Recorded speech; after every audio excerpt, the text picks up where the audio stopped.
quero primeiramente agradecer a oportunidade de estar aqui, num evento que nos faz sair, de certa forma, da inércia, nos faz pensar e refletir enquanto formuladores de opinião, enquanto possibilidades individuais ou corporativas de alterar a nossa realidade em busca de um destino um pouco melhor para a nossa humanidade. E o desafio de falar aqui hoje sobre os obstáculos, né, ao engajamento do setor nas políticas e negócios com biodiversidade, e dada a minha formação jurídica, eu não poderia me desvincular de tentar colocar um pouco de juridiquês nessa discussão e contextualizar a partir dessa lógica de tudo que foi tratado até esse momento, desde ontem, quando falávamos dos marcos regulatórios, quando falávamos das incertezas e das dificuldades na operação de toda essa mudança de paradigma, na mudança de processos que deve se constituir diante da realidade que a biodiversidade nos impõe, da falta de conhecimento, da necessidade de termos áreas e processos preservados para a nossa própria autossobrevivência, que o que está em jogo aqui é muito mais do que, muito menos do que o planeta, do que a vida no planeta. O que está em jogo aqui é a vida humana, é a qualidade da vida humana, como ela ocorre e ocorrerá nesses processos. Então, eu fiz um destaque, né, dentre os obstáculos aí propostos, sobre a segurança jurídica e sobre o elemento segurança jurídica como um elemento-chave, definidor desse movimento e desse processo em direção a um futuro diferente do futuro que nós estamos presenciando. Eu destaquei, deixa eu tentar mudar aqui, e, de certa forma, o engajamento do setor nas políticas e nas ações com biodiversidade, parece que há um certo consenso e um certo conforto de todas as partes, no sentido de que há vários elementos que nós poderíamos citar, desde a produção de riquezas, desde elementos como garantir a continuidade das atividades humanas, processos de qualidade de vida melhores, e vários princípios e formulações que nós poderíamos citar aqui, do porquê que o engajamento é importante e do porquê que as empresas iniciam um processo de introduzir nas suas matrizes econômicas, nas suas matrizes institucionais, políticas e ações internas corporativas voltadas à conservação da biodiversidade. Entretanto, se a gente puder trazer alguns elementos aqui à discussão no que diz respeito à segurança jurídica, que, enquanto instrumentalizador de todo esse processo, e foi citado aqui ontem a reforma do Código Florestal, a lei de pesca, acesso ao patrimônio genético, e várias outras foram citadas aqui ao longo do dia de ontem. E eu trouxe aqui alguns exemplos para que a gente possa refletir sobre o que nós estamos fazendo, dirigindo o nosso futuro com base em normas e em regulamentos gerais, estruturantes da nossa coletividade, da nossa sociedade brasileira, e o que é que nós estamos fazendo a partir dessas perspectivas. Eu trouxe aqui um dispositivo do atual PL 1876, que é a reforma, que diz respeito à reforma do Código Florestal, e um dispositivo qualquer, aleatoriamente escolhido, e que ele vai dizer que a implantação de reservatórios de água artificiais, no entorno dos quais estão constituídas ou deveriam estar constituídas áreas de preservação permanente, o empreendedor, no âmbito do licenciamento, deve elaborar o plano de entorno desse reservatório e, portanto, dispor como é que as atividades nas áreas de preservação permanente ocorrerão no entorno desse reservatório, áreas essas que têm como objetivo garantir a continuidade e a própria existência desse reservatório ao longo do tempo. E aí diz lá, deverá elaborar, não podendo exceder a 10% da área total do entorno.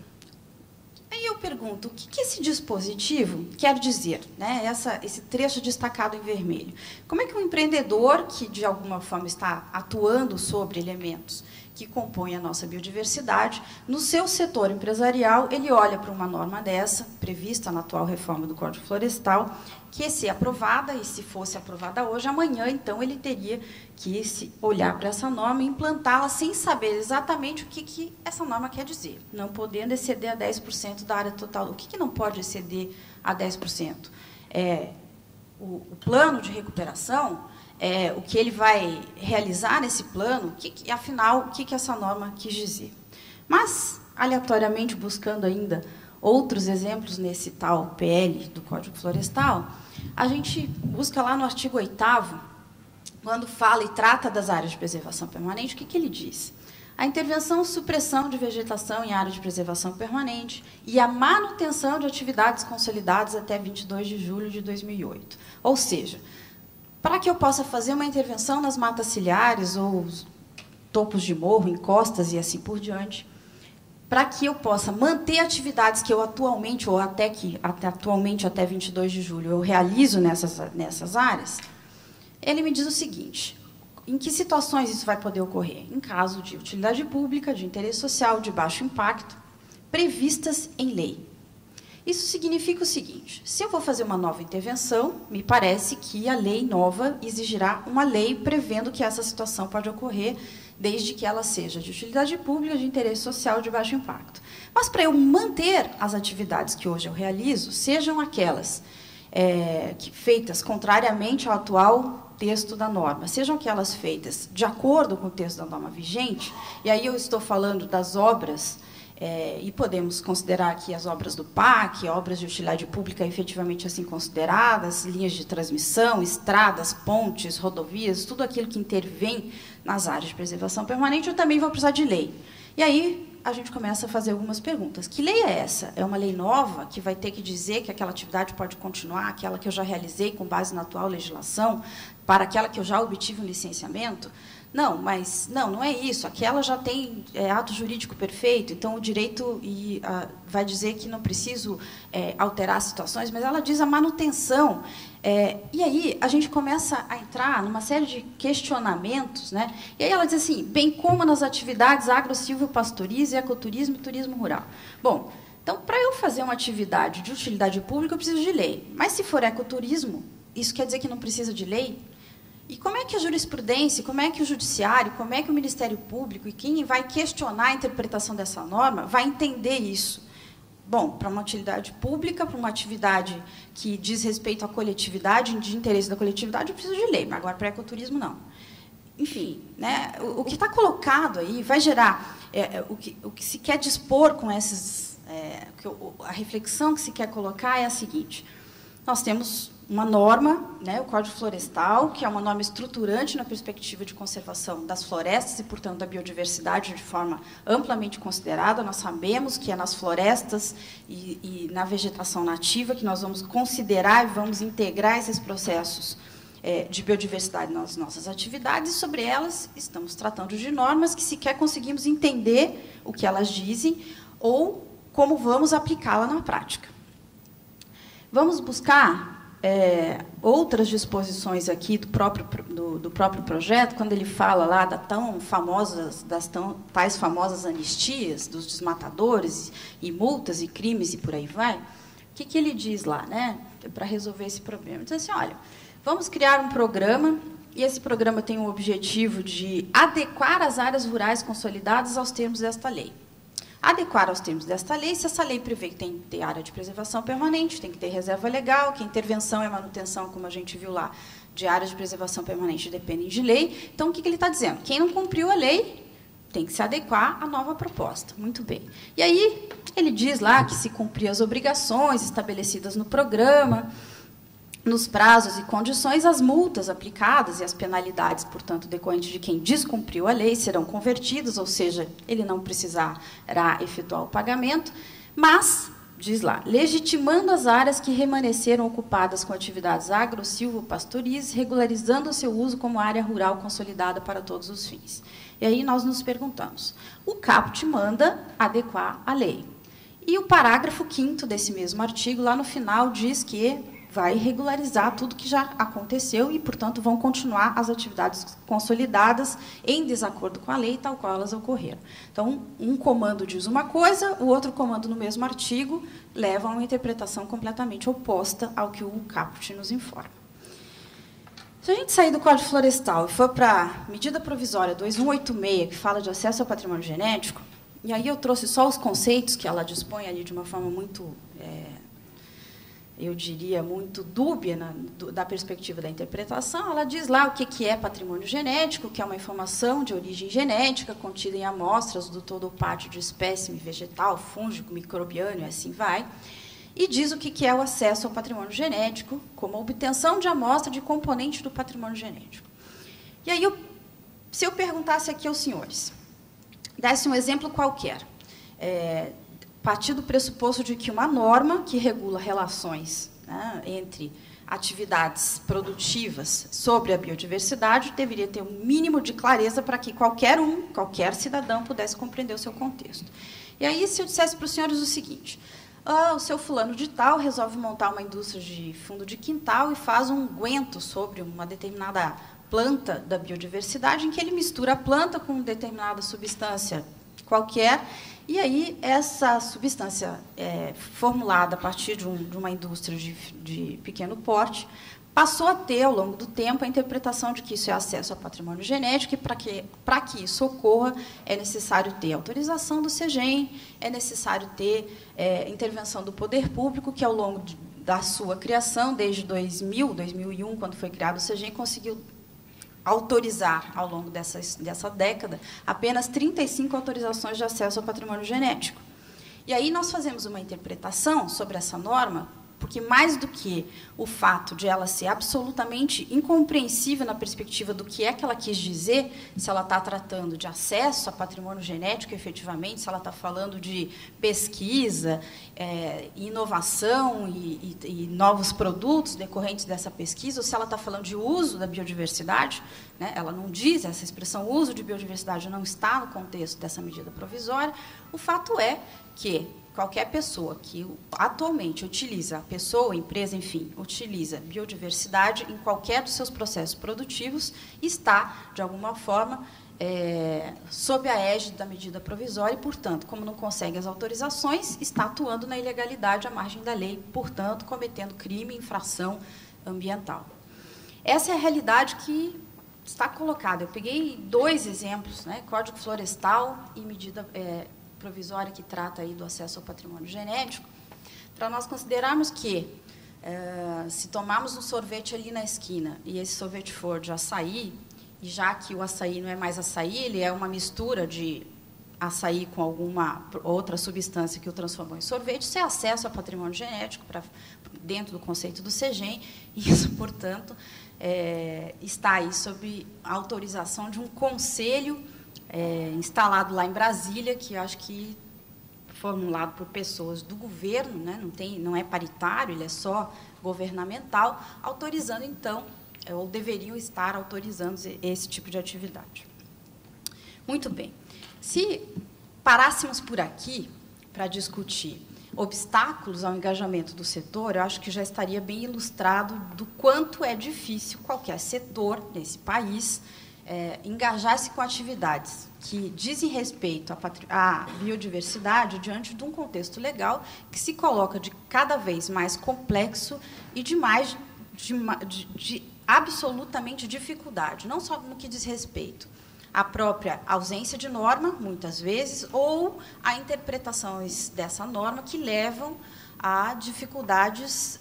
e uma contraprodução contra o próprio objetivo que a norma foi criada. Então, vejam que essa medida provisória aqui, por exemplo, ela decorre da CDB, da Convenção da Biodiversidade, e que, como convenção de biodiversidade, como um tratado internacional, dentro dessa discussão, coloca o quê no debate? A conservação da biodiversidade. Né? Quando a gente consegue fazer uma lei, né, que ainda não é lei, é medida provisória, mas tem força de lei, e consegue colocar tantos obstáculos à pesquisa. Então, hoje, os pesquisadores da área de genética não fazem mais pesquisa, eles estão desistindo do processo científico ante as dificuldades que essa legislação coloca. As atividades produtivas, só quem tem muita coragem é que continua utilizando biodiversidade em seus produtos, porque o processo é de coragem mesmo, porque é um enfrentamento do contexto político governamental brasileiro. E muito bem, né? Nessa fala, segurança jurídica e o que o direito tem a ver com isso e como é que a gente resolve todo esse problema, algumas considerações aí são bastante importantes, né? Primeiro, entender por que o processo é assim e da onde é que a gente criou tanta dificuldade em operacionalizar normas que facilitem ou que viabilizem minimamente essa segurança tão necessária e tão importante para o desenvolvimento de atividades que envolvam qualquer elemento social, mas também, e por que não dizer, meio ambiente e biodiversidade. E aí, é importante dizer o seguinte, né, a origem do direito, o direito, enquanto o que a gente conhece e operacionaliza de forma muito cotidiana, ele é um direito que trata e que foi feito para tratar de relações individuais. Foi feito para tratar da minha propriedade, como é que eu faço quando alguém me furta, como é que eu... Ao requinte, por exemplo, do Código Civil de 16, dispor sobre quem era a titularidade ou propriedade do fruto que caísse da árvore que estava plantada na divisa entre duas propriedades, e eu tenho a árvore na minha propriedade, e o fruto dessa árvore caiu no terreno do meu vizinho. E aí o Código Civil de 16 dispunha de quem era a titularidade desse fruto que caiu no terreno do vizinho. E, portanto, o direito, nessa perspectiva, ele foi construído para tratar de relações individuais, disponíveis, em que eu tenho como dispor numa norma de como eu trato essas relações no dia a dia entre pessoas que, de alguma forma, se relacionam juridicamente. Entretanto, quando a gente insere algumas matrizes nessa discussão do direito e das normas que decorrem desse direito que é aí colocado pela sociedade, e vamos tratar do meio ambiente, vamos tratar da biodiversidade, vamos tratar dos ditos direitos e interesses difusos, essa discussão ela se complexifica absolutamente de forma diferente da relação jurídica tratada para os direitos individuais. Como é que eu trato biodiversidade, por exemplo, falando lá no Código Florestal, seja o atual, seja o proposto, tratando das propriedades individuais sem considerar o que eu quero para o todo? Como é que eu disponho sobre florestas sem dizer o que eu quero dessas florestas? Quanto de floresta é necessário? Quanto de reserva é preciso determinar? Qual é o contexto jurídico, político, nacional que eu determino enquanto Estado, né, enquanto nação, para esse futuro do país no que diz respeito à conservação de biodiversidade? Mas o Código Florestal não trata assim. Ele trata da área de preservação permanente da reserva legal nas propriedades particulares, sem dizer aonde ele quer chegar com isso. Então, se eu dissesse assim, se o Estado brasileiro dissesse assim, eu quero um Código Florestal, eu quero florestas aqui, em percentual X, em que eu garanta, segundo a ciência, me indicar um mínimo de possibilidade para conservar essa biodiversidade para um futuro, para um destino futuro, aí, seja ele qual for, para, então, eu dispor como isso vai acontecer a partir das propriedades particulares. Mas ele não faz isso. Ele trata as propriedades particulares como elas deveriam proceder diante do seu contexto florestal e esquece que isso tem um objetivo geral e nacional e, enquanto Estado, enquanto nação, a ser atingido. E, assim, nós temos tratado a maioria das nossas normas, sejam elas ambientais ou não, né? Então, a perspectiva é, como o direito, como as normas, elas foram formuladas e pensadas originariamente para tratar de direito individual, eu continuo tratando elas assim, sem considerar que o que está colocado em jogo não são direitos individuais, mas são interesses difusos, extranacionais, o que é mais importante nessa discussão, porque eu fujo, inclusive, de uma discussão nacional, quando eu estou tratando de interesses tão relevantes, não é à toa, né, que o Código Florestal em discussão, está colocado aí nos principais meios de comunicação internacionais, como um desafio à presidenta Dilma, enfim. Por que isso está colocado dessa forma? Porque se sabe, né, do contexto da importância do Brasil e das suas florestas nesse contexto internacional e global. E aí, o desafio de colocar, né, os bens comuns, né, os interesses coletivos, difusos, dentro de uma lógica construída para ser individual, é, de fato, um desafio que está aí colocado aqui. Não há nenhuma solução até então proposta que dê uma resposta efetiva para isso. Os nossos instrumentos de solução de conflitos, instrumentos processuais, jurídicos, judiciários, são instrumentos conferidos e tratados para a situação de direitos individuais. Então, eu pego um juiz que faz separação de um casal, que discute processos sucessionais de herança, e esse mesmo juiz tem que decidir questões como Belo Monte, como a extinção das florestas de araucária no estado do Paraná, como questões que, absolutamente, um juiz de formação unicamente jurídica, né, não tem absolutamente condições de dar uma solução adequada para uma situação dessa. E nós não temos instrumentos formulados para dar resposta diferente disso. Então, o que acontece? Legitimaram-se algumas pessoas que se dizem os paladinos da justiça, que podem acessar o judiciário, nessas discussões se legitimando a discutir em nome da coletividade, e aí se crucifica o Ministério Público toda vez que ele vai propor uma ação civil pública, né, porque ele está, afinal, falando em nome do coletivo, e o pobre do juiz que está lá sozinho,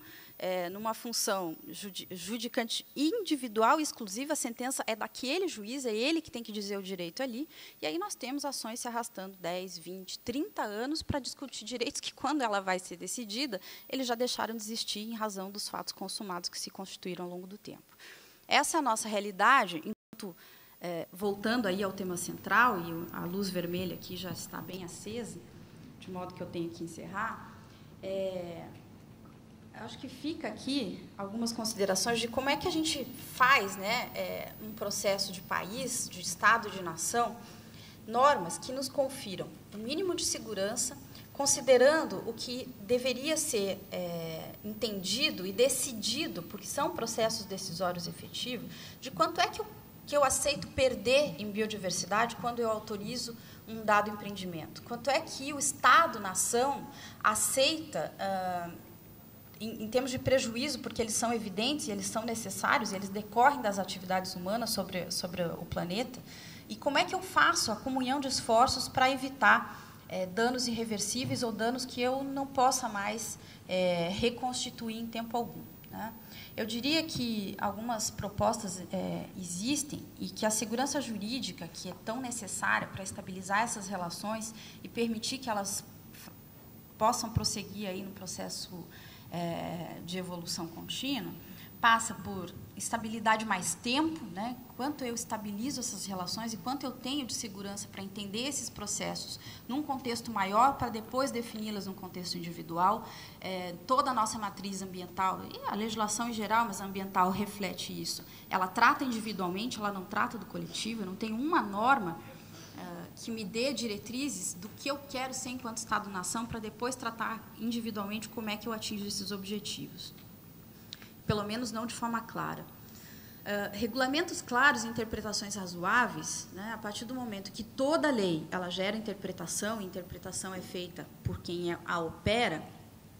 qual é a interpretação razoável quando eu tenho esses objetivos assim determinados? A falta de determinação dos objetivos me permitem fazer interpretações como essa de que eu vou tomar um sorvete ali na esquina e esse sorvete, porque veio do açaí, é acesso ao patrimônio genético, tem que ter autorização do CEGEM para isso. Para fabricar o sorvete, né? Então, como é que eu fujo de interpretações, porque são interpretações absolutamente desarrazoadas, inclusive com relação às normas que existem, muito mal feitas, muito mal redigidas, mas existem. Como é que eu fujo dessas interpretações que fogem completamente a qualquer razoabilidade, né? Que, pelo contrário, vão contra os princípios que informaram a edição daquelas normas. E princípios que devem nortear essas regras, desde os princípios gerais e conhecidíssimos de direito ambiental, o princípio da precaução e por aí vai, até a inserção, né, de novas configurações e de novas perspectivas e percepções sobre a realidade, como solidariedade. Como é que eu insiro solidariedade nessa discussão do Código Florestal, por exemplo? Como é que eu insiro a responsabilidade nessa discussão? Como é que eu insiro um equilíbrio, pelo menos um melhor equilíbrio entre a visão antropocêntrica e a biocêntrica, na perspectiva de que estamos todos no mesmo barco? Como é que eu equilibro essas relações? Porque, se eu pegar a atual versão do Código Florestal proposta em discussão, ela não atende a absolutamente nenhum dos princípios, dos elementos básicos que deveriam contextualizar uma relação, né, as relações jurídicas, como que elas irão ocorrer em relação a um patrimônio que é um patrimônio nacional, transnacional, eu diria, que são as nossas florestas, e eu estou tratando disso de forma a permitir que quem descumpriu a lei saia feliz e satisfeito dessa história, porque ontem falávamos muito aí da tragédia dos comuns, e na tragédia dos comuns eu olho para o meu vizinho e digo, bom, se eu não for buscar o objeto comum, o meu vizinho vai, então eu vou, porque, afinal de contas, eu não vou passar, e alguém, o professor Besser usou a expressão, eu não vou passar de otário nessa história. E a atual proposta de Código Florestal é a legitimação de quem foi esperto. Então, se é esse o país que nós queremos, se é essa relação, né, de país e de biodiversidade, com a biodiversidade, com o nosso futuro humano que nós estamos pretendendo para esse país, definitivamente é lamentável que estejamos diante de um contexto desse, num Congresso Nacional, que consegue conceber e imaginar a discussão de uma legislação tão relevante e importante para todos, tendo por princípio vamos favorecer e vamos legitimar as ações de quem foi esperto. E sinto muito para aqueles que foram os otários, porque esses saíram no prejuízo. Esse é o resultado da atual proposta do Código Florestal. Então, é de se pensar e é de se refletir e de se criticar. Até que ponto nós, né, individualmente, corporativamente, estamos elegendo senhores e pessoas para aquele Congresso Nacional que ainda conseguem pensar de forma tão retrógrada e de forma tão devastadora, eu diria,